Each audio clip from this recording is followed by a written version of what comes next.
ඔගොල්ලෝ එකතු වෙලා ඉන්නේ elearning.lk channel එකේ biomap series එකත් එක්ක. ඉතින් අද මම කල්පනා කරේ මට දැන් ටික දවසකට කලින් ආපු යෝජනාවක් අනුව අද මගේ චරිතය තෝරගන්න.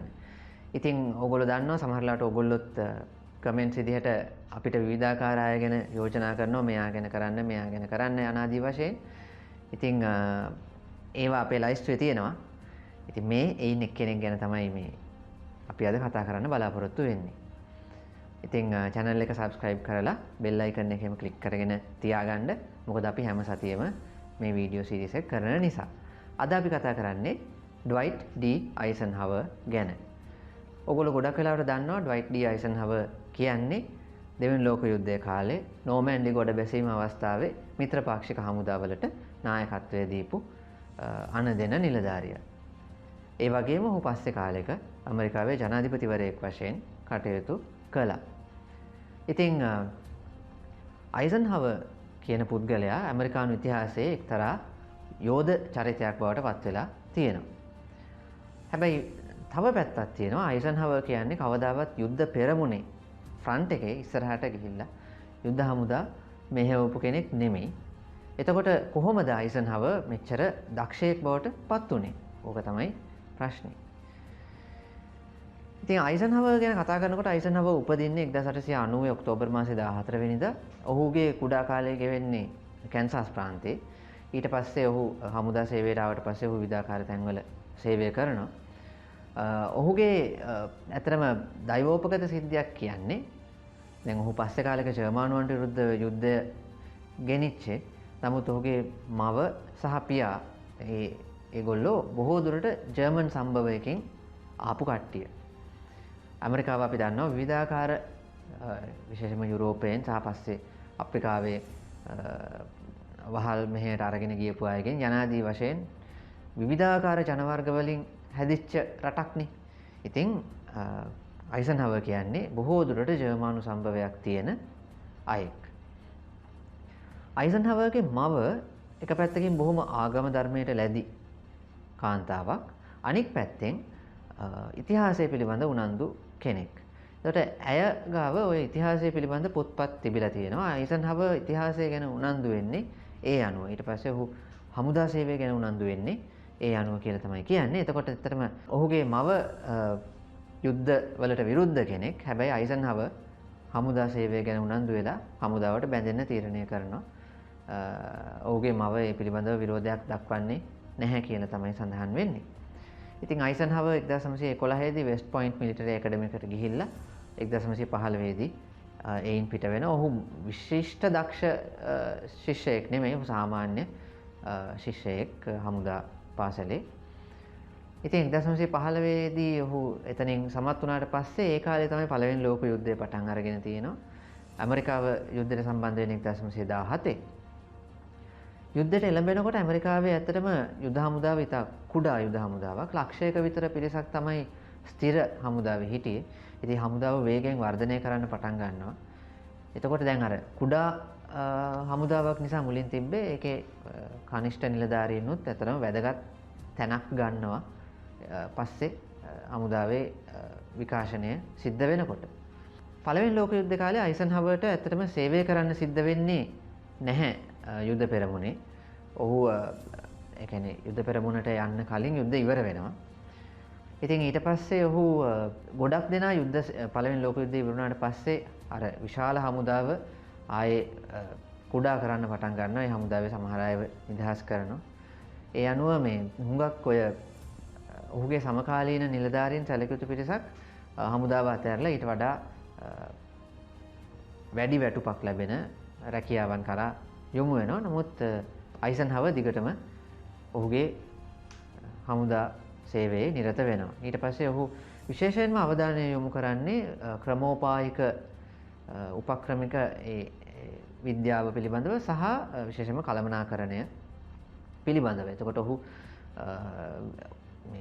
ඒ පිළිබඳව දිගටම ඔහු යුද සේවයේ ඉන්න ගමන් යුද හමුදාවේ ඉන්න ගමන් ඒ පිළිබඳව අධ්‍යාපනය ලබනවා. විශේෂයෙන්ම 1920 දශකයේදී ඔහු ඇමරිකාවේ command and general staff college එකේ අධ්‍යාපනය ලැබලා එහි ඇත්තටම ඉහළින්ම සමත් වෙනවා. ඒ අනුව ඔහු ක්‍රමෝපායික පැත්ත, ඒ වගේම පරිපාලනය පැත්ත පිළිබඳ ඇත්තටම එක්තරා විදිහක විශිෂ්ටයෙක් බවට පත් වෙනවා මේ කාලේ විවිධාකාර ජෙනරල්වරු යටතේ විවිධාකාර ස්ථානවල ඔහු රාජකාරී කරමින්. ඉතින් කාලයක් පිලිපීනයේත් සේවය කරන 1930 ගණන් වල මැද කාලේ. ඒ විදිහට ඔහු විශාල අත්දැකීම් සම්භාරයක් ලබා ගන්නවා මේ හමුදාවේ ඒ කටයුතු පරිපාලනය කිරීම, ඒ වගේම සැලසුම් සකස් කිරීම වගේ දේවල් සම්බන්ධයෙන්. මේ ඥානය බොහොම වැදගත් වෙනවා පස්සේ කාලෙක ඔහුට දෙවෙනි ලෝක යුද්ධයේ කාලේ. ඉතින් ඔහුගේ මේ ප්‍රවීණත්වය සලකලා තමයි පස්සේ ඔහුව දෙවෙනි ලෝක යුද්ධයේ කාලේ යුද්ධ හමුදා මෙහෙයවන්න සම්බන්ධ කරගන්නේ. මොකද 1941 දී අපි දන්නවා ජපානය ඇමරිකාවට පහර දුන්නට පස්සේ ඇමරිකාව යුද්ධයට සම්බන්ධ වෙනවා. ඒ අවස්ථාවේදී ඇමරිකාව තීරණය කරනවා, ඇමරිකාවේ ජනාධිපති රූසවෙල්ට් තීරණය කරනවා මූලික අභියෝගය, මූලික සතුරා වෙන්නේ ජර්මනිය කියලා. ඒ අනුව ජර්මනියට විරුද්ධව වැඩි අවධානයක් යොමු කරන්න ඇමරිකාව තීරණය කරනවා. ඒ ගැන මම තව පොඩ්ඩකින් කතා කරන්නම්. මොකද එතන වැදගත් කාරණයක් තියෙනවා, විශේෂයෙන්ම නෝමැන්ඩි සම්බන්ධ කතාවේදීත් අපිට ඒක ආපහු එන නිසා. මොකද මේ සම්බන්ධයෙන් පොඩි විවාදයක් තියෙනවා. මොකද ජපන්නු තමයි ඇමරිකාවට පහර දුන්නේ. ඒ නිසා ඇමරිකාවට කෙලින්ම ප්‍රශ්නේ තිබ්බේ ජපානෙත් එක්ක, ජර්මනියත් එක්ක නෙමෙයි. ජර්මනිය එක්ක යුද්ධ කිරීමේ අවශ්‍යතාවයක් ඇමරිකාවට නැහැ. එහෙම නැත්නම් ජර්මනියේ යුද්ධයට ලොකු අවධානයක් යොමු කිරීමේ අවශ්‍යතාවයක් ඇමරිකාවට නැහැ කියන වගේ අදහසක් සමහර ඇමරිකානුවන් තුල තිබුණා. ඉතින් 930 ගණන් වල ජර්මනිය විසින් සහයෝගය දක්වලා අරමුදල් සපයලා ගෙනිච්ච යම් සංවිධාන තිබුණ ඇමරිකාවේ ඔවුනුත් ඇත්ත වශයෙන්ම මේ අදහස තමයි ඉදිරිපත් කළේ. ජර්මනියත් එක්ක ඇමරිකාවේ ගැටලුවක් නැහැ. සහ අපි දන්නවා ඇමරිකාවේ දේශපාලනය ගත්තම මේ සැලකිය යුතු පිරිසක් ඉන්නවා යුරෝපයේ දේවල් වලට අපි ඇඟිලි ගහන්න අවශ්‍ය නැහැ. අපි අපේ වැඩක් බලාගෙන හිටියම ඇති කියන. ඔන්න ඔය අදහස ජර්මානුවන් විසින් 1930 ගණන් වල ඇමරිකාවේ රෝපණය කරන්න උත්සාහ කරා. ඒ පසුබිමේ තමයි දෙවෙනි ලෝක යුද්ධය සිද්ධ වෙන්නේ. නමුත් රූසවෙල්ට් තීරණය කරනවා ජර්මනිය තමයි පළවෙනි සතුරා කියලා. ඒ අනුව තමයි ඇමරිකාව යුරෝපයේ යුද්ධය ගැන අවධානය යොමු කරන්නේ.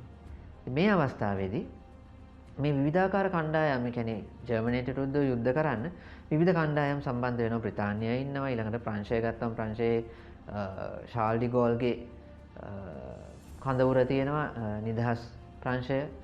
ඒ වගේම සමහර රටවල් වලින් ගිහිල්ලා බ්‍රිතාන්‍යයේ නැවතිලා ඉන්න අය ඉන්නවා. ඒ කියන්නේ පෝලන්තයේ පිටුවහල් වෙච්ච ආණ්ඩුව තියෙනවා. ඊළඟට තව ඒ වගේ රටවල් ගණනාවක අය ඉන්නවා. ඉතින් ඔය වගේ විවිධාකාර කණ්ඩායම් බැලන්ස් කරගෙන යන්න ඕන ගමනක් තමයි ජර්මනියට විරුද්ධව කරපු යුද්ධය. ඉතින් මේ කාරණේදී මේක හොඳටම කරන්න පුළුවන් පුද්ගලයා විදිහට ඇමරිකන් ජනාධිපතිවරයා විසින් අයිසන්හවර්ව තමයි අවබෝධ කරගත්තේ. ඒ අනුව තමයි අයිසන්හවර්ට මේ වගකීම් පැවරුනේ. අයිසන්හවර්ට බාර වෙච්ච පළවෙනි වගකීම තමයි උතුරු අප්‍රිකාව ආක්‍රමණය කිරීම. ඔපරේෂන් ටෝච් 1942 අන්තිම කාලේ. මේ වෙනකොට අපි දන්නවා බ්‍රිතාන්‍ය හමුදා එක්ක රොමෙල් සටන් කරමින් හිටියාව ලිබියාව පැත්තේ. ඒ පැත්තේ මොන්ට්ගොමරිගේ හමුදාවත් එක්ක ගැටෙමින් තිබුණා. මේ අතරේ අනික් පැත්තෙන් ඇල්ජීරියාව පැත්තට ඇමරිකන් හමුදා ගොඩ බැස්වීම තමයි සැලැස්ම වුණේ. මේ වෙනකොට ඇල්ජීරියාව පාලනය කළේ ප්‍රංශයේ ඒ වෙනකොට තිබිච්ච ෆැසිස්ට්වාදී ආණ්ඩුවට පක්ෂපාතී පාලනයක් තමයි තිබුණේ. එතකොට අයිසන්හවර් එක්තරා අවස්ථාවක මේ ෆ්‍රන්ස්වා ඩර්ලාන් කියන නිලධාරියත් එක්ක ඒ නිලධාරියට සහයෝගය දක්වන්න කටයුතු කරනවා. ඒ මගින් අයිසන්හවර් බලාපොරොත්තු වෙන්නේ ඇල්ජීරියාවේ ඉන්න ෆැසිස්ට්වාදී ප්‍රංශ හමුදා වලින් මේ ඇමරිකානු ගොඩ බැසීමට විරෝධයක් එල්ල නොවන තැනට කටයුතු සම්පාදනය කර ගැනීම. මොකද ඔහු ඒ වෙලාවේ තීරණය කරනවා මේ ඔතන ඉන්න ප්‍රංශ හමුදා එක්ක හැප්පෙන්න අවශ්‍යතාවයක් නැහැ. ඊට වඩා ලොකු වගකීමක් තියෙන එක තමයි ජර්මානුවන් එක්ක යුද්ධ කරන එක කියලා. නමුත් මේ ෆැසිස්ට් කඳවුරේ හිටපු කෙනෙක් ෆ්‍රන්ස්වා ඩර්ලාන් එක්ක මේ ගනුදෙනුවකට යෑම පිළිබඳව අයිසන්හවර්ට ලොකු දෝෂාරෝපණයක් එල්ල වෙනවා සමහර පාර්ශව වලින්. කොහොම වෙලත් අන්තිමට ඒ ගනුදෙනුව සාර්ථක වෙනවා. ඉතින් ඇමරිකානු හමුදා ඒ ප්‍රංශ හමුදා වලින් කියන්නේ අපි ප්‍රංශයේ ෆැසිස්ට් ආණ්ඩුවට කියන්නේ විචි ෆ්‍රාන්ස් කියලා. ඒ විචි ෆ්‍රාන්ස් වල ආණ්ඩුවේ විරෝධයක් නැතුව ඇල්ජීරියාවට ගොඩ බහින්න සමත් වෙනවා මූලික වශයෙන්. ඊට පස්සේ ඊට මාස කිහිපයක් ඇතුළත ටියුනීසියාවේදී ජර්මන් සහ ඉතාලි හමුදා යටත් වෙලා ඒ සටන ඉවර වෙනවා. එයින් පස්සේ 43 අවුරුද්දේ ජූලි මාසයේදී සිසිලියට ගොඩ බැසීම අයිසන්හවර් තමයි එතනත් මූලික වශයෙන් ප්‍රධාන ආනදින නිලධාරියා විදිහට කටයුතු කරන්නේ. එතකොට ඉතාලියේ මෙහෙයුම් ටික කාලයක් අයිසන්හවර් බලාගෙන ඉන්නවා. ඊට පස්සේ අයිසන්හවර්ව යොමු කරනවා 1943 අන්තිම වෙනකොට දෙසැම්බර් වෙනකොට ප්‍රධාන ප්‍රශ්නය නෝමැන්ඩි ගොඩ බැසීම. ඒ කියන්නේ බටහිර පෙරමුණට ගොඩ බැසීම. හුඟක් වෙලාවට අපි කල්පනා කරනවා නෝමැන්ඩි ගොඩ බැසීම කිව්වහම විශාල යුද යාන්ත්‍රණයක් ගිහිල්ලා එතන ගොඩ බැස්සා. එතකොට ජර්මානුවන්ට ඒකට ඇතර මුහුණ දෙන්න පුළුවන්කම තිබුණේ නැහැ. ටික කාලයක් යද්දී ජර්මානුවන් පසුබහින්න පටන් ගත්තා. ඒකට අපි කල්පනා කරනවා මේක හරිම ලේසි කාර්යයක් කියලා. නමුත් එහෙම ලේසි කාර්යයක් නෙමෙයි. මේ වගේ අති දැවැන්ත ආක්‍රමණයක් සංවිධානය කරනවා කියන එක මෙහි උපක්‍රමික පැත්ත ගත්තමත් ඒ කියන්නේ ගොඩ බහින්න ඕන තැන් තීරණය කිරීමේ ඉඳලා ගොඩ බහින්න ඕන දවස තීරණය කිරීමේ ඉඳලා එතකොට ජර්මානුවන්ව ඔවුන්ව වැරදි පාරක ගෙනියන්න. මොකද ජර්මානුවන්ට දීලා තිබ්බ ඉම්ප්‍රෙෂන් එක තමයි මේ පාද කැලේ කියන අර කැලේ වරායාවට ප්‍රදේශය. ඒ ප්‍රදේශයට තමයි ගොඩ බහින්න සූදානම් වෙන්නේ කියලා. ඒ වැරදි තොරතුරු ජර්මානුවන්ට යැවීම පිළිබඳ වෙනමම මෙහෙයුමක් ක්‍රියාත්මක වුණා. එතකොට නෝමැන්ඩියට ගොඩ බැසීම ඒ අවශ්‍ය කොතෙන්ටද අපි ගොඩ බහින්නේ? මොන හමුදාද අපි යොදාගන්නේ? කොහොමද මේ හමුදා ගෙනියන්නේ? ඒගොල්ලන්ව කොහේද නවත්වලා තියන්නේ? ඒගොල්ලන්ට අවශ්‍ය කරන යාත්‍රා හොයාගන්නේ කොහොමද? ඒගොල්ලන්ට අවශ්‍ය කරන අවි ආයුධ කොහොමද හොයාගන්නේ? ආහාර පාන කොහොමද හොයාගන්නේ? වරායවල් කොහොමද ඉදි කරන්නේ? ඒ වගේ අති දැවැන්ත වැඩක් මේක. ඒක මේ සරල දෙයක් නෙමෙයි.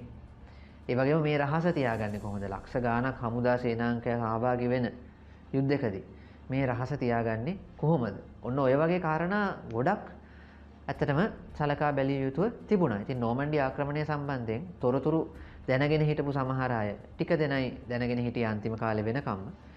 එතකොට ඒ රහස කොහොමද තියාගන්නේ? ඒ රහස ඇත්තටම පිට වෙන්න අවස්ථා දෙකකදී විතර අවදානමක් ඇති වුණා. එක්තරා අවස්ථාවක අයිසන්හවර් එක්ක වෙස්ට් පොයින්ට් වල ඉගෙනගත්තු නිලධාරියෙක්ම යාළුවෝ ටිකක් එක්ක මේ අර අපි සිංහලෙන්ම කිව්වොත් කයිවාරු ගහලා තිබ්බා. මෙන්න අහවල් දවසේ අහවල් ප්‍රදේශයේ යමක් වෙනවයි කියලා. මේ ඊට පස්සේ නිලධාරියව තනතුරෙන් පහත් කරලා ඇමරිකාවට යවුවා. මේ අයිසන්හවර් යාළුවා කියලා බුරුලක් උනේ නැහැ. අයිබෝවන්. මගේ නම චතුරංග අබේසිංහ. අද මම ඔබව හමු වෙන්නේ e-learning.lk platform එක හරහා දත්ත විද්‍යාව පිළිබඳ හැඳින්වීමක් ලබා දීම. දත්ත විද්‍යාව ලෝකයේ ඉතාමත් ප්‍රචලිත සීග්‍රයෙන් දියුණු වෙන ඉතාමත් විශාල අපසරියක් තියෙන විෂය පතයක්. නමුත් ලංකාවේ මේ පිළිබඳ දැනුම අවම වශයෙන් තමයි තියෙන්නේ. විශේෂයෙන්ම සිංහල භාෂාවෙන් මෙම විෂය කියලා දීම ඉතාමත් අඩුවෙන් තමයි සිද්ධ වෙලා තියෙන්නේ. මෙන්න මේ අරමුණ සඳහා අපි ඔබ සඳහා සූදානම් කරගෙන තියෙනවා කොටස් 10කින් යුතු පාඩම් 10ක්.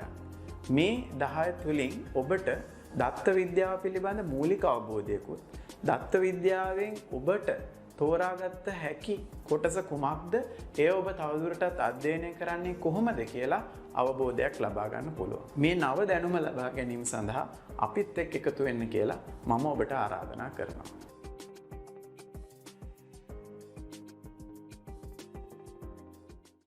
ඉතින් මේ විදිහට මේ හැම දෙයක්ම මැනේජ් කරන එක, මේ හැම දෙයක්ම කළමනාකරණය කරන එක මූලික වශයෙන් බාර වෙලා තිබ්බේ අයිසන්හවර්ට. ඒකට අයිසන්හවර්ගේ අර තියෙන කළමනාකරණ හැකියාව සහ එක එක්කෙනත් එක්ක ගනුදෙනු කිරීමේ හැකියාව. මොකද ඔහුට ගනුදෙනු කරන්න සිද්ධ වුණේ එක පැත්තකින් වින්ස්ටන් චර්චිල්. ඔහුත් එක විදිහක චරිතයක්. ඊළඟට බර්නාඩ් මොන්ට්ගොමරි බ්‍රිතාන්‍ය හමුදාවේ ඒ මේ අනදින නිලධාරියා විදිහට හිටපු පුද්ගලයා. ඔහුත් එක්තරා විදිහක පුද්ගලයෙක්. ඒ වගේම අයිසන්හවර් කවදාවත් යුද පෙරමුණේ හමුදා මෙහෙයවපු නැති කෙනෙක් නිසා මොන්ට්ගොමරි වගේ කට්ටිය අයිසන්හවර් දිහා බැලුවේ ටිකක් පහත් කරලා. ඊළඟට ශාල් ඩි ගෝල් ප්‍රංශ නායකයා. ඔහු ඊටාම අමාරු චරිතයක් ඔහුත් එක්ක වැඩ කරන්න. එතකොට ඔය වගේ විවිධාකාර අයත් එක්ක ගනුදෙනු කරන්න සිද්ධ වෙච්ච එක. ඊට පස්සේ ඇමරිකාවේ තිබ්බ ගැටලු. ඒ කියන්නේ දැන් මම අර කලින් කිව්වා වගේ ප්‍රධාන අරමුණ විය යුත්තේ ජපානයට විරුද්ධව යුද්ධ කිරීමයි කියලා විශ්වාස කරපු කොටසක් හිටියා. නාවික හමුදාවේ ඇඩ්මිරාල් කිං එයින් එක්කෙනෙක්. අඩ්මිරාල් කිං හැම වෙලාවෙම නෝමන්ඩි ගොඩ බැසීමට අවශ්‍ය කරන නැව් පුළුවන් තරම් ලබා නොදෙන්න තමයි කටයුතු කරේ. අන්තිමට රූසවෙල්ට් මැදිහත් වෙලා තමයි ඒ අවශ්‍ය නැව් නිදහස් කරගන්න සිද්ධ වුණේ. ඒ වගේ ගැටුම් ගොඩක් මැද්දේ තමයි මේ නෝමන්ඩි ලෑන්ඩින් එක ප්ලෑන් කරේ. ඒ වගේම අන්තිමට නෝමන්ඩි ලෑන්ඩින් එක කවද්ද වෙන්නේ කියන එක පිළිබඳ. එතෙන්දී අපි දන්නවා නෝමන්ඩි ගොඩ බැසීමේදී පැරෂුට් ගොඩ බැසීමක් මුලින්ම ඊට පස්සේ නැව් ටික එනවා. ඒ නැව් වලට එන්න ඕන පාරවල් ලකුණු කරන්න ඕනේ. ඒකට දවසක් හෝ දෙකකට කලින් සබ්මරීන් යවලා බෝයාවල් තියලා එහෙම ලකුණු කරන වැඩපිළිවෙලක් ගෙනියනවා. එතකොට ඊට පස්සේ නැව් එනවා. පැරෂුට් බටයෝ පාන්දර ගොඩ බහින්න ඕනේ. එතකොට ප්ලේන්ස් ගුවන් යානා වලින් ඒගොල්ලන් අරන් එන්න ඕනේ. අරන් එනකන් අඳුර තියෙන්න ඕනේ. හැබැයි ඊට පස්සේ පැරෂුට් බටයෝ ගොඩ බහින වෙලාවට හඳ එළිය තියෙන්න ඕනේ. එතකොට මේ ඔක්කොම බලන්න ඕනේ. වෙරළේ බාදිය තියෙන්න ඕනේ. කාලගුණය හොඳ වෙන්න ඕනේ. සුලි ගුණාටු අනම්මනන් තියෙන්න බෑ. ඔය වගේ සේරම බලලා තමයි දවසක් තීරණය කරන්න වෙන්නේ. ඒ දවස තීරණය කිරීමේ අන්තිම වගකීම තිබුණේ අයිසන්හවර්ගේ කර මත. ඉතින් අන්තිමට ඔහු දෙගිඩියාවෙන් තමයි ජූනි 5 වෙනිදා 6 වෙනිදා හෝ 7 වෙනිදා මෙහෙයුම දියත් කරන්න අවශ්‍යයි කියලා. එහෙම නැත්නම් තව සති දෙකකට විතර කල් දාන්න සිද්ධ වෙනවා. එහෙම නැත්නම් ජූලි මාසෙට කල් දාන්න සිද්ධ වෙනවා කියලා අනාවැකි පළ වුණා. කාලගුණය බොහොම නරක තත්වයක තිබ්බේ. නමුත් අන්තිමට අයිසන්හවර්ම කියනවා මම මේකට කැමති නැහැ, නමුත් කරන්න දෙයක් නැහැ, මේක කරන්න ඕනේ කියලා ඔහු තීරණය කරා අන්තිමට ජූනි 6 වෙනිදාට. ජූනි 5 වෙනිදාට තීරණය කරලා තිබ්බේ. අන්තිමට ඒක කැන්සල් කරලා ජූනි 6 වෙනිදාට තීරණය කරා. ඊට පස්සේ ඔහු ඔය සෙබළු හම්බ වෙන්න ගිහිල්ලා කතා බහ කරන 101 පැරෂුට් රෙජිමේන්තුව හම්බ වෙන්න ගිහිල්ලා කතා බහ කරන අවස්ථාවක ඡායාරූපයක් හැමතැනම බොහොම ප්‍රසිද්ධ ඡායාරූපයක් තියෙනවා. ඉතින් ඒගොල්ලෝ ගුවනට නැගලා යනකොට අයිසන්හවර්ගේ ඇස්වල කඳුළු තිබ්බා කියලා කියනවා. ඔහු බය වුණාලු තමන් මේ සෙබළුන්ව මරණය කරා යවුවා දෝ කියලා. මොකද ඒ වෙනකොටත් අච්චර සූදානමක් තිබිලා අච්චර දේවල් තිබිලත් විශාල අවදානමක් තිබුණා මොකක් හරි වරදින්න. ඉතින් වාසනාවත් බලපෑවා, වෙනත් කාරණාත් බලපෑවා. ඒ නෝමැන්ඩි ගොඩ බැසීම සාර්ථක වෙන්න සැලකිය යුතු ජීවිත හානි ප්‍රමාණයකුත් සිද්ධ වුණා. නමුත් නෝමැන්ඩි ගොඩ බැසීම සාර්ථක වෙන්න බලපෑවා. නෝමැන්ඩි ගොඩ බැසීම අසාර්ථක වුණා නම් නිකුත් කරන්න ලියවිල්ලක් අයිසන්හවර් ලියලා තිබුණා. ඒක පස්සේ කාලෙක තමයි ප්‍රසිද්ධ වුණේ. එහි ඔහු ඒ සම්පූර්ණ වගකීම, ඒ වැරැද්දේ, ඒ කියන්නේ ඒ පරාජයේ සම්පූර්ණ වගකීම තමන්ගේ පිට පවරා ගනිමින් තමයි ඔහු ඒ සටහන ලියලා තියෙන්නේ. අපි දන්නවා මොකක් හරි ගියාම ඒකට ඒ ගැන මේ ගෞරවය බාර ගන්න හුඟක් දෙනා ඉන්නවා. අපි අර මේ කියන්නේ විජයග්‍රහණයකට පියවරුන් ගණනාවක් ඉන්නවා. පරාජයකට කවුරුවත් නැහැ, පරාජය හැමදාම අවජාතකයි කියලා. නමුත් අයිසන්හවර් ඒ සම්පූර්ණ වගකීම, ඇත්තටම මේ සම්පූර්ණ වගකීම ඔහුගේ පිට පවරන්නත් බැරි වුණත් ඒ සම්පූර්ණ වගකීම ඔහු තමන්ගේ පිට පවරා ගන්න සූදානමින් හිටියේ. වැරදුනා නම් නායකයෙක් කියන්නේ එහෙම කෙනෙක්. ඉතින් නායකයෙක් කියන්නේ වැරදුන වෙලාවට දමල ගහලා යන චරිතයක් නෙවෙයි. අයිසන්හවර් ඇත්තටම ශ්‍රේෂ්ඨ පුද්ගලයෙක් බවට පත් වෙන්නේ ඔන්න ඔය කාරණේ නිසා. ඔය වගේ කාරණා නිසා. නෝමැන්ඩි ගොඩ බැසීමෙන් පස්සේ ජර්මනිය පරාජය දක්වා යනකම් අයිසන්හවර් තමයි ප්‍රධාන අනුදින නිලධාරියා විදිහට කටයුතු කරන්නේ. එතකොටත් ඉතින් ගැටුම් තියෙනවා. මොකද අයිසන්හවර් කරන්නේ සමස්ත පෙරමුණම ආවරණය කරලා ඉස්සරහට යන විදිහේ සැලැස්මක්. මොන්ට්ගොමරි කියනවා එහෙම සැලැස්මක් නෙමෙයි, කෙලින්ම බර්ලින් දිහාවට මූලික ප්‍රහාරය එල්ල කිරීමේ සැලැස්මක් පිළිබඳව ඔය වාද තියෙනවා. ඊළඟට ඔය දකුණු දිග ප්‍රංශයට ගොඩ බැසීමක් සිද්ධ වුණා. ඒ දකුණු දිග ප්‍රංශයට ගොඩ බැසීම කිසිම අවශ්‍යතාවයක් නැහැ කියලා අයිසන්හවර් විවේචනය කරන අය ප්‍රකාශ කරනවා. ඉතින් ඔහොම විවිධාකාර විවේචන මැද්දේ තමයි අයිසන්හවර් මේ මෙහෙයුම ගෙනියන්නේ. කොහොම හරි අන්තිමට ඊට පස්සේ බර්ලින් නගරය අල්ලා ගැනීම, සෝවියට් හමුදාය එන්න කලින් මිත්‍ර හමුදා ගිහිල්ලා ඒක අල්ලා ගත යුතුයි කියලා අදහසක් ඉදිරිපත් කරනවා. නමුත් ඒ වෙලාවේ අයිසන්හවර් ඒකට ඉඩ දෙන්නේ නැහැ. ඊළඟට විශේෂයෙන්ම ප්‍රාග් නගරය චෙක්කොස්ලෝවේකියාවේ අර කලින් ඇතරම මිත්‍රපාක්ෂික රටවල් අතරේ තිබ්බ එකඟතාවය මත චෙකොස්ලෝවේකියාවේ ප්‍රාග් නගරය ඇත්තටම අල්ලා ගත යුතුව තිබුණේ සෝවියට් හමුදා විසින්. සෝවියට් බල ප්‍රදේශයට තමයි ඒක දීලා තිබුණේ. නමුත් ඇතරම ඇමරිකන් හමුදාවලට පුළුවන්කම තිබුණා ප්‍රාග් වලට යන්න ඊට කලින්. නමුත් අයිසන්හවර් කියනවා මේ අවස්ථාවේ දේශපාලනික වශයෙන් එය එතරම්ම සුදුසු දෙයක් නෙමෙයි කියලා ඒ කාරණේ කරන්නේ. ඒ පිළිබඳවත් අයිසන්හවර්ට බොහෝ විවේචන එල්ල වෙලා තිබෙනවා. ඒ ඔක්කොම තියෙද්දි කොහොම හරි අන්තිමට යුද්ධේ අවසානය දක්වා ගෙනියනවා අයිසන්හවර් විසින්. ඒ අතරෙම ඔහු සෝවියට් කඳවුරේ මාෂල් ජුකෝෆ් එක්ක බොහොම හොඳ මිත්‍රකමක් ගොඩනගා ගන්නවා. යුද්ධෙන් පස්සේ ඔහු ආපහු ඇමරිකාවට ගිහිල්ලා ඔහු සාමාන්‍ය ජීවිතයක් ගත කරනවා. ඒ කාලෙම ඇත්තටම ඔහු දේශපාලනයට ඔහුව ගෙන්න ගන්න සමහර අය උත්සාහ කරනවා. එහෙම කතා බහක් තියෙනවා. 1948 ජනාධිපතිවරණයක් එනවා. ඒ කාලෙත් පොඩි කතා බහක් තියෙනවා අයිසන්හවර්. නමුත් ඒ අවස්ථාවේ එහෙම දේශපාලනයට සම්බන්ධ වෙන්න ඔහු උත්සුක වෙන්නේ නැහැ. 1952 වෙද්දී ආපහු ඔහුගෙන් ඉල්ලීම් එනවා. පක්ෂ දෙකෙන්ම ඩෙමොක්‍රැටික් සහ රිපබ්ලිකන් පක්ෂ දෙකෙන්ම. ඔහු එක අවස්ථාවක හැබැයි කියනවා මම ඩෙමොක්‍රැට් කෙනෙක් නෙමෙයි, මම ඩෙමොක්‍රැටික් වාදියෙක් නෙමෙයි. ඒ නිසා ඒ පැත්තෙන් ඡන්ද ඉල්ලන්න ඔහු යොමු වෙන්නේ නැහැ. පස්සේ හැබැයි ඔහු රිපබ්ලිකන් පක්ෂයේ නාම යෝජනා ලබා ගැනීම සඳහා තරඟයට එකතු වෙනවා. එතෙන්දී ඔහුගේ ප්‍රධානම ප්‍රතිවාදියා වෙන්නේ ඇත්තටම මේ අර මම කලින් කිව්වා වගේ ඇමරිකාව තමන්ගේ වැඩක් බලාගෙන සිටිය යුතුයි කියන ඒ අදහස දරපු කෙනෙක්. අයිසන්හවර් කොහොම හරි රිපබ්ලිකන් පක්ෂයේ නාම යෝජනා දිනා ගැනීමෙන් අනතුරුව ජනාධිපතිවරණයත් ඉතාමත්ම පහසුවෙන් ජයග්‍රහණය කරනවා. ජනාධිපති කෙනෙක් විදිහට අයිසන්හවර්ගේ කාලය ගත්තොත් ඔහුගේ සාර්ථකත්වයන් අසාර්ථකත්වයන් ස්වදේශ ප්‍රතිපත්තීන් සහ විදේශ ප්‍රතිපත්තීන් අතරේ එහෙම විවාද තියෙන්න පුළුවන්. නමුත් ප්‍රධාන වශයෙන් ගත්තම ඊටාම ජනප්‍රිය ජනාධිපතිවරයෙක් විදිහට අදටත් ඊටාම සාර්ථකයි. කියන්නේ ජනප්‍රියත්වයේ පැත්තෙන් ගත්තම ඊටාම සාර්ථක අයෙක් විදිහට සැලකන්න පුළුවන්. ඔහු ස්වදේශ ප්‍රතිපත්තීන් වලට ගියාම ඔය ඩෙමොක්‍රැටික් පක්ෂය පටන් ගත්තු විශේෂයෙන්ම රූසවෙල්ට්ගේ කාලේ පටන් ගත්තු ඔය නිව් ඩීල් කියන එක යටතේ එහෙම පටන් ගත්තු වැඩපිළිවෙළවල් සුබ සාධන වැඩපිළිවෙළවල් ඒවා සමහර ගොඩක් දේවල් ඒ ආකාරයෙන් ක්‍රියාත්මක කරන්න කටයුතු කරනවා. ඔහු පක්ෂේ මාරු වුණා කියලා ලොකු වෙනස්කම් වලට යන්නේ සමහර දේවල් වල. ඊට අමතරව අලුත් දේවල් විදිහට විශේෂයෙන්ම ප්‍රාන්ත අතර ඉන්ටර්ස්ටේට් හයිවේස් දියුණු කිරීම ඒ කටයුත්තට ඔහු අත ගහනවා. ඒ වගේම මේ අභ්‍යවකාශ තරණය පැත්ත ඊළඟට ආයුධ තරඟය පිළිබඳ කාරණේ. මොකද මේ වෙනකොට න්‍යෂ්ටික බෝම්බ හදලා ඊට පස්සේ හයිඩ්‍රජන් බෝම්බත් හදලා තිබුණේ සෝවියට් දේශය හැදුවා ওই කාලය ඇතුළත. එතකොට ඒ පිළිබඳවත් බලන්න සිද්ධ වෙනවා අයිසන්හවර්ට. ඊළඟට KGBගේ ඔත්තුකාරයෝ ඇමරිකාව මුරා ඉන්නවා කියලා පොඩි බීතිකාවක් ගියා එක්තරා කාලයක 1950 ගණන් වල මුල් කාලේ. ඒ සම්බන්ධයෙන් උතුමට කටයුතු කරන්න සිද්ධ වෙනවා. ඉතින් ඒ වගේ කාලයක් තමයි ඔහු ගත කරන්නේ. ඊට අමතරව පොදුවේ විදේශ ප්‍රතිපත්තිය ගත්තාම මේ කාලේ පොඩි බයක් තියෙනවා. විශේෂයෙන්ම වියට්නාමේ ප්‍රංශයට විරුද්ධව 1950 ගණන් වල මුල් කාලේ තිබ්බ අරගලයෙන් එක්ක 1954 දී වියට්නාමයේ උතුරු සහ දකුණු වියට්නාමයේ විදිහට දෙකට කැඩීමත් එක්ක අයිසන්හවර් කල්පනා කරනවා මේ ඩොමිනෝ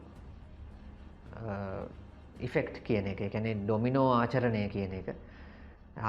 මොකද ඔහු කියන්නේ එක රටක් කොමියුනිස්ට් වුණොතින් අනික් රටවල්නුත් කොමියුනිස්ට් වේගෙන යයි කියන බීතිකාව විශේෂයෙන්ම අග්නිදිගාසියාව සම්බන්ධයෙන් ඇති වෙනවා.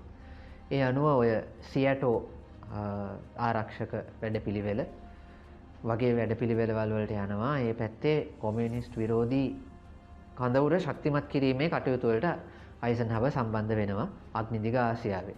ඔය තර්කය තමයි පස්සේ වියට්නාමයට ඇමරිකන් හමුදා ගිහිල්ලා ඊට පස්සේ ඇමරිකාව වියට්නාම් යුද්ධයට සම්බන්ධ වෙන්න හේතු වෙන්නේ ඔන්න ඔය කාරණේ. කියන්නේ වියට්නාමය වැටුනොත් එයින් පස්සේ අනෙක් රටවල්නුත් ඩොමිනෝ එකක් වගේ එකින් එක වැටෙයි කියලා. ওই බීතිකාවට යම්කිසි සාධාරණ හේතුවක් තිබුණා 1950 ගණන් වල. මොකද දැන් තියෙන අග්නිදිග ආසියාවට මේ කාලේ තිබ්බේ බොහොම මේ කැකෑරෙන බොහොම මේ හරිම අස්ථාවර අග්නිදිග ආසියාවක් තිබුණේ. මලයාවේ කොමියුනිස්ට් කැරැල්ලක් ටිකක් බරපතල විදිහට තිබිලා 1950 ගණන් වෙනකොට නම් ඒක යම් ප්‍රමාණයකට අඩු වෙලා තිබුණේ. නමුත් තාම තර්ජනය තිබුණා. අනික් පැත්තෙන් පිලිපීනෙත් ඒ වගේ දේවල් ක්‍රියාත්මක වෙමින් තිබුණා. ඉන්දුනීසියාවේ තිබුණේ ටිකක් කොමියුනිස්ට් කඳවුරට පක්ෂ ආණ්ඩුවක්. ඔය වගේ කාරණාත් එක්ක ඔය බිය තිබුණා. මේ කලාපයම කොමියුනිස්ට් කඳවුරට එකතු වෙයි කියන බිය තිබුණා. ඒ නිසා තමයි දකුණු වියට්නාමය ගැන විශාල අවධානයක් ඇමරිකාව යොමු කරේ. ඉතින් අයිසන්හවර්ගේ කාලේ ආපු ওই තර්කය තමයි පස්සේ කාලෙක වියට්නාම යුද්ධයට ඇමරිකාව ඔච්චර සම්බන්ධ වෙන්න හේතු වුණේ. ඊට අමතරව මැද පෙරදිග පැත්ත ගත්තොත් ඒ ප්‍රදේශයේත් කොමියුනිස්ට් විරෝධී රටවල් වලට සහයෝගය ලබා දීම පිළිබඳව අපි අයිසන්හවර් ධර්මය කියලා එකට කියනවා. ඒ පිළිබඳව කටයුතු කරා. විශේෂයෙන්ම සූවස් ඇල පිළිබඳ අර්බුදයක් ඇති වෙච්ච වෙලාවේ ඒ අර්බුදය निराකරණය කරන්න ඇමරිකාව සම්බන්ධ වුණා. මොකද ඇමරිකාව බය වුණා සූවස් ඇල පිළිබඳ අර්බුදය පාවිච්චි කරලා සෝවියට් දේශය මැද පෙරදිග ප්‍රදේශයේ බලපෑම වැඩි දියුණු කරගනී කියලා. ඒ නිසා ඇමරිකානු බලපෑම ස්ථාවර කර ගැනීම සඳහා ඒ වෙලාවේ මැදිහත් වෙන්න ඇමරිකාවත් කටයුතු කරා. ඊට අමතරව CIA සංවිධානය දැන් ඔය මේ ජෝන් ෆොස්ටර් ඩලස් තමයි ඒ කාලේ රාජ්‍ය ලේකම් විදියට හිටියේ. ඇමරිකාව මේ කාලේ කොමියුනිස්ට් විරෝධී ආණ්ඩු වලට විශාල සහයෝගයක් දැක්වුවා සහ ඇමරිකාව ඒ කාලේ කිව්වේ එක්කෝ ඔබ අප සමගයි එහෙමත් නැත්නම් ඔබ ඔවුන් සමගයි කියලා. මැදමාවතක් කියලා දෙයක් ඇමරිකාව විශ්වාස කරේ නැහැ. එතකොට මේ පදනම මත 1953 දී ඉරානයේ 1954 ගෝතමාලාවේ වගේ රටවල් වල ආණ්ඩු පෙරලීම් වලට CIA සංවිධානය හඳහා ඇමරිකාව අනුග්‍රහය දැක්වුවා. ඊට පස්සේ කියුබාවේදී අර Bay of the Pigs කියන ආක්‍රමණය. ඒ ආක්‍රමණය අතරම සැලසුම් කළේ ජෝන් එෆ් කෙනඩිගේ කාලේ ක්‍රියාත්මක වුණාට ඒක සැලසුම් කළේ ඊට කලින්. ওই විදිහට කොමියුනිස්ට් වාදයේ වර්ධනය නවත්වන්න අවශ්‍යයි කියන පදනම මත අයිසන්හවර් කටයුතු කරා දිගටම. කොහොම හරි ස්වදේශීය වශයෙන් ඔහු එක්තරා විදිහක නම්‍යශීලී ප්‍රතිපත්තීන් අනුගමනය කරා. හැබැයි සමහර වෙලාවට විශේෂයෙන්ම ওই දකුණු දිග ප්‍රාන්තවල කළු ජාතිකයන් වෙනස් කොට සැලකීම කියන කාරණේදී ඔහු ඊටම තදින් හිටියා. මොකද විශේෂයෙන්ම ওই ලිටල් රොක් වලදී ආකන්සෝ ප්‍රාන්තයේ සිද්ධ වෙච්ච සිද්ධිය තනිකරම සුදු ජාතිකයන් හිට උපාසලකට කළු ජාතික ශිෂ්‍යයින් 9 දෙනෙක් ඇතුළු කිරීමට ඉල්ලීමේ සිද්ධිය අවස්ථාවේ ශ්‍රේෂ්ඨාධිකරණ නඩු තීන්දුවක් ලැබුණා ඒ පිළිබඳව ඒට පක්ෂව.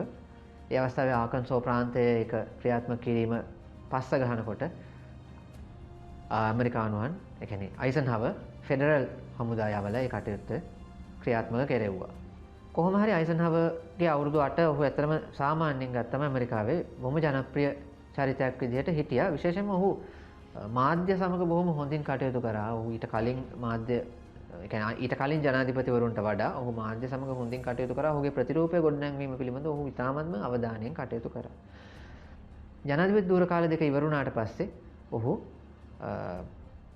දේශපාලනයෙන් සම්පූර්ණයෙන් අයින් වුණේ නැහැ. ඔහු සමහරලාට රිපබ්ලිකන් පක්ෂයේ සම්මේලන එහෙම අමතන්න ඔහු පැමිණියා. ඔහු දේශපාලනයෙන් සම්පූර්ණයෙන් අයින් වුණේ නැහැ. නමුත් ඔහු පොදුවේ ඔහුගේ විවේක සුවයෙන් කල්ගත කරලා 1969 අවුරුද්දේ මාර්තු මාසේ 28 වෙනිදා තමයි අයිසන්හවර් මරණයටපත් වුණේ. ඔහු මරණයටපත් වෙනකොටත් ඔහු ඇත්තටම ඇමරිකාවේ බොහොම ගෞරවනීය චරිතයක් විදිහට තමයි සැලකුවේ. නික්සන් ජනාධිපතිවරයා ඔහුගේ කතාවේදී ගුණ කතනයේදී ඒ පිළිබඳව ඔහු පැහැදිලි කරනවා ශ්‍රේෂ්ඨ මිනිස්සු බිහි වෙන්නේ සමහර වෙලාවට යුද්ධ හමුදා මෙහෙයවීමෙන් එහෙමත් නැත්නම් රටක් නායකයෝ විදිහට. අයිසන්හවර් දැන් ඔය දෙකෙන් එකක්වත් කරන්නේ නැහැ. අවුරුදු 8ක් තිස්සේ ඔහු සාමාන්‍ය පුද්ගලයෙක් විදිහට ජීවත් වෙන්නේ. නමුත් අදටත් ඔහු අතිශයින්ම ශ්‍රේෂ්ඨ පුද්ගලයෙක් විදිහට සැලකුම් ලබනවා කියන එක නික්සන් ප්‍රකාශ කරනවා. ඉතින් අයිසන්හවර්ගේ වැදගත්කම තමයි ඔහු හමුදාවේ කටයුතු කරනකොට වුණත් ඊට පස්සේ ඔහු දේශපාලනයට ආපු වෙලාවේ වුණත් ඔහුගේ නම්‍යශීලී ප්‍රතිපත්තීන් ඔහු දැන් සමහර විදේශ ප්‍රතිපත්තීන් වලදී ඔහු නම්‍යශීලී නොවුණට ඔහු ඒ වෙලාවල් වලදී ඇත්තටම බැලුවේ වඩා දැන් ඔහු විශ්වාස කරන දේ අනුව වඩා හොඳ මොකද්ද? ඒක කොහොමද ක්‍රියාත්මක කරගන්නේ කියන කාරණේ රට ඇතුලේ වුණත් යුද්ධ කාලේ වුණත් නෝමැන්ඩි ආක්‍රමණයේ ඉඳලම ඔහු උත්සාහ කරේ හැම පැත්තක්ම කටම ඇහුම්කන් දීලා හැමෝම පුළුවන් තරම් සන්තෝෂ කරගෙන ගමනක් යන්න. දැන් අපි කලින් සතියේ කතා කරපු ලුවි නැපෝලියන් මේ වගේ යන්න ගිහිල්ලා අසාර්ථක වුණා. අයිසන්හවර් ওই වගේ ගමනක් යන්න ගිහිල්ලා සාර්ථක වුණා. ඉතින් ඕක තමයි අයිසන්හවර්ගේ අපිට දකින්න පුළුවන් විශේෂ ලක්ෂණය. සමහරට වෙන නායකයෙක් හිටියානම් නෝමැන්ඩි ආක්‍රමණය වගේ වෙලාවක ඔහු දැන් අයිසන්හවර් යුද්ධ පෙරමුණේ සටන් කරලා තිබ්බේ නැති වුණාට ඔහුගේ අර කළමනාකරන හැකියාව ඊට පස්සේ රාජතාන්ත්‍රිකමය හැකියාව උපරිමයටම පාවිච්චි කරපු අවස්ථාවක් විදිහට අපිට ඒ නෝමැන්ඩි ආක්‍රමණය සහ ඊට පස්සේ ගත වෙච්ච කාලේ සලකන්න පුළුවන්. අන්න ඒ හින්දා තමයි දැන් ඇමරිකාවේ ගත්තම හමුදා නායකයෝ පස්සේ දේශපාලනයට ඇවිල්ලා ජනාධිපති වෙලත් ඉඳලා තියෙනවා. ග්‍රාන්ට් වගේ කට්ටිය. හමුදාවේ ඉන්න කාලේ තාමත්ම සාර්ථක වෙලා දේශපාලනයට ඇවිල්ලා අසාර්ථක වෙච්ච අය. ඔය දෙකම හරියට බැලන්ස් කරන්න පුළුවන්කම තිබ්බ ඒ ගති ලක්ෂණ තිබ්බ නිසා තමයි අයිසන්හවර්ට ඔය දෙකම ලස්සනට බැලන්ස් කරගෙන ගෞරවනීය විදිහට යම් යම් විවේචන තිබ්බා තමයි. නමුත් ජීවිතයේ අවසාන කාලය වෙනකම් ඊටාම ගෞරවනීය විදිහට ජීවත් වෙන්න අවස්ථාව ලැබෙන්නේ. ඒ අතින් අයිසන්හවර් කියන්නේ සුවිශේෂ චරිතයක් කියලා අපිට බය නැතුව කියන්න පුළුවන්. අපිත් එක්ක එකතු වුණාට බොහොම ස්තුතියි. අපි මේ වගේ වීඩියෝස් දිගටම කරන්න බලාපොරොත්තු වෙනවා. ඒ නිසා elearning.lk YouTube channel එක subscribe කරන්න. ඒ වගේම Facebook page එක like කරන්න. Facebook page එකේ link එක ඕගොල්ලන්ට description එකෙන් බලා ගන්න පුළුවන්.